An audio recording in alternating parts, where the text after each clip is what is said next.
শেখ হাসিনার শ্বশুরবাড়ি দখলে বিএনপি ও জামায়াতের নজর। বাংলাদেশের রাজনীতিতে জাতীয় পার্টি জাপার ঘাঁটি রংপুর। প্রয়াত রাষ্ট্রপতি হুসেইন মোহাম্মদ এরশাদের বাড়ি।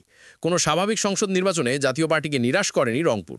এই জেলারই এক উপজেলা পীরগঞ্জ, পতিত প্রধানমন্ত্রী শেখ হাসিনার শ্বশুরবাড়ি। পীরগঞ্জ নিয়ে জাতীয় সংসদের আসন রংপুর ৬, বলা যায় ভিভিআইপি আসন।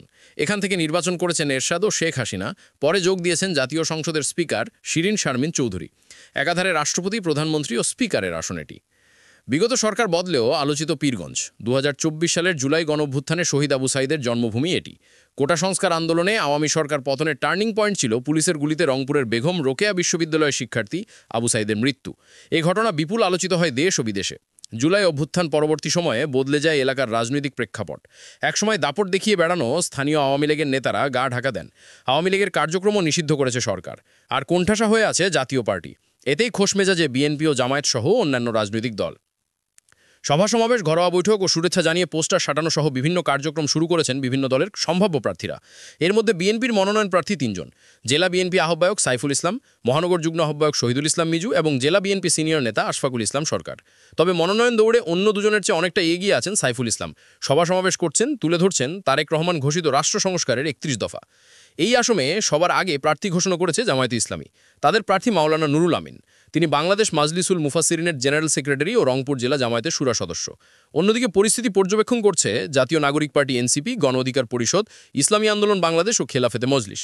অবশ্যই এই আসনে এনসিপির মনোনয়ন আশা করছেন গত নির্বাচনে স্বতন্ত্র প্রার্থী হিসেবে অংশ নেয়া তাকিয়া জাহান চৌধুরী।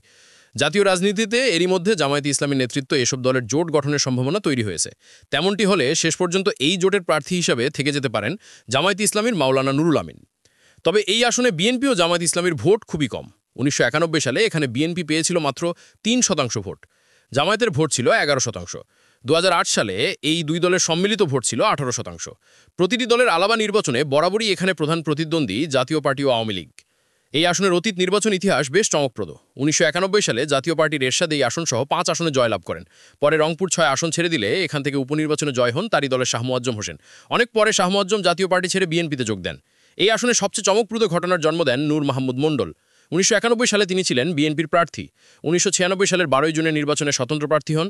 সেবার এরশাদ জয়লাভ করার পর আসনটি ছেড়ে দিলে নূর মাহমুদ মণ্ডল জাতীয় পার্টিতে যোগ দিয়ে উপনির্বাচনে জয় হন। ২০০১ সালে তিনি জাতীয় পার্টির মনোনয়ন পান। সেবার এই আসনে আওয়ামী লীগের প্রার্থী হন এলাকার পুত্রবধূ সদ্য সাবেক প্রধানমন্ত্রী শেখ হাসিনা।